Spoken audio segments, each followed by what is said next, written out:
Hey guys, welcome to Reading Amidst the Chaos. I'm here filming in my local Barnes & Noble in Georgetown in Washington, D.C. And I'm just going to kind of take you with me today as I go through my two favorite sections in pretty much any bookstore. Romance and then sci-fi fantasy. So I'm just going to kind of give you a visual of what goes on, and then maybe those will help you the next time you head out. Okay? Let's go.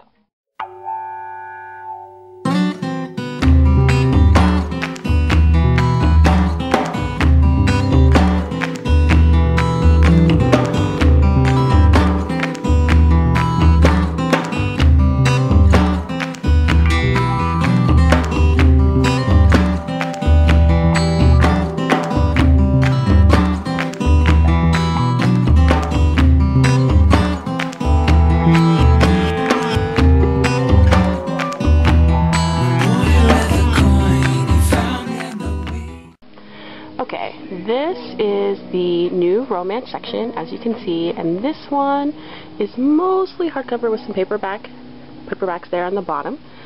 And when I'm looking, I browse through the covers, the authors. Cressy Cole, this is a good one here if you like paranormal romance. Jude Devereaux, if you like the more historical romance, that's a very good one too. Let's see. Okay, this Andrea Kane, I definitely think I need to read the inside too, just because she writes great suspense, contemporary romance, so let's take that with us. And then, let's see what we have here. Jane Krentz, whatever she comes out with, I love. It doesn't ever really matter. And okay, here we are, sci-fi fantasy, hardcovers down here, the newest ones that have just been released. To be truthful, I don't read a lot of straight sci-fi fantasy anymore without some kind of romance element. Roald Hamilton, Divine Misdemeanors, the latest in her Mary Gentry fairy books series, so good, totally worth it, you should get it. Now, let's see.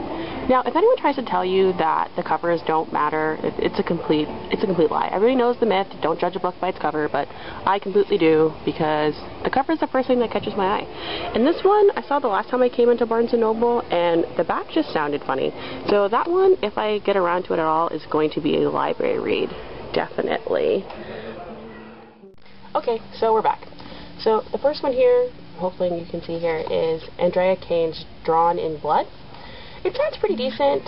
I'm kind of unsure about this one, especially for $25, but I loved Scent of Danger, a different book of hers, and that one I definitely do recommend. It's mass market, $7.99 US, and definitely worth your time. But this one sounds pretty good. It just sounds like it's a continuation in a series, so we'll kind of see about that one.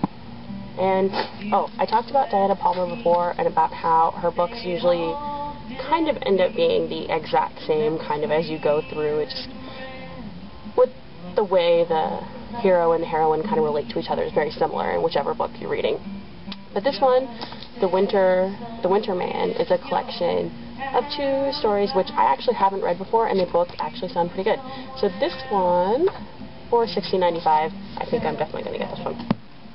Oh, okay. I came specifically for this one.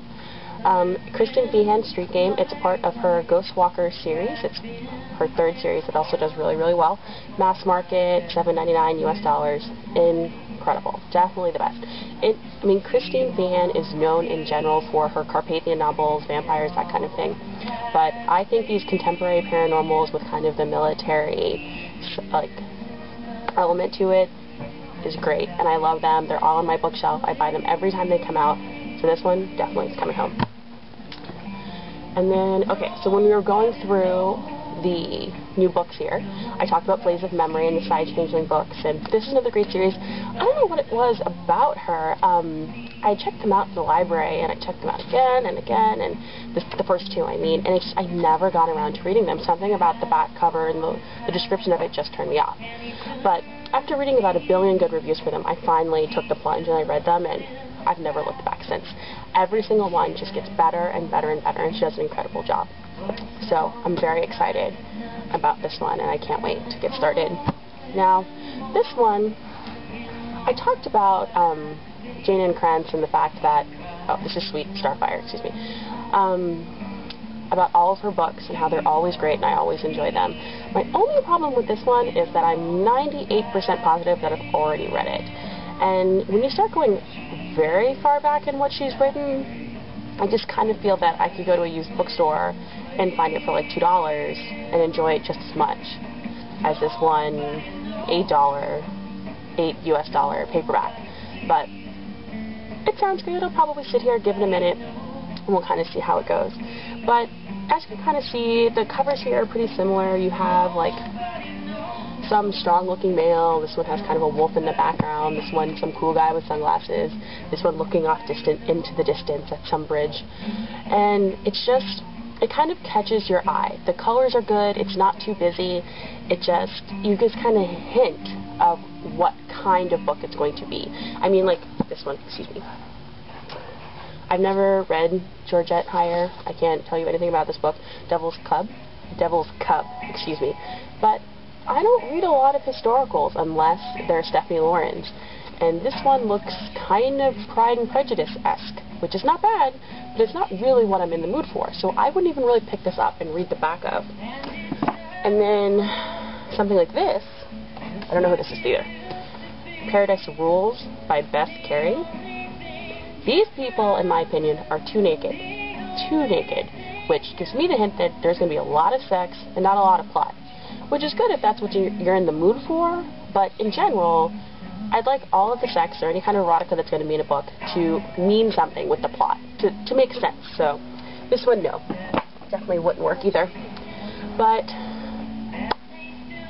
take the time to pick it up. Like, read a chapter, read the back.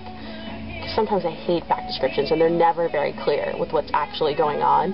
But in general, take the time. It's like you don't want to go home with a book that you're not going to enjoy. Yes, Barnes & Noble lets you return things within 2 weeks as long as you have a receipt, but who wants to take that extra time to come back out here and return something because you found out when you got it home and started it that the author, I don't know, used really way too many times or had the worst conversational choices throughout the entire book. Like, take the time. It definitely makes a difference. And okay, I hope that wasn't too emotional there, but I just hope you take the time to enjoy your books and you love what you're doing. And I'm going to put the links for my blog, and if you want to find me on Shelfari or LibraryThing over in the sidebar, which, since I've never done this before, I think is over there. I think. But we'll see how that goes. Either way, the information will be there, and I hope you take the time to visit and maybe pick out that new favorite book, that new one that's going to kind of get you through the month or through the work week, if nothing else. So, thank you for joining me at Reading Amidst the Chaos, and I hope to see you next time. Bye.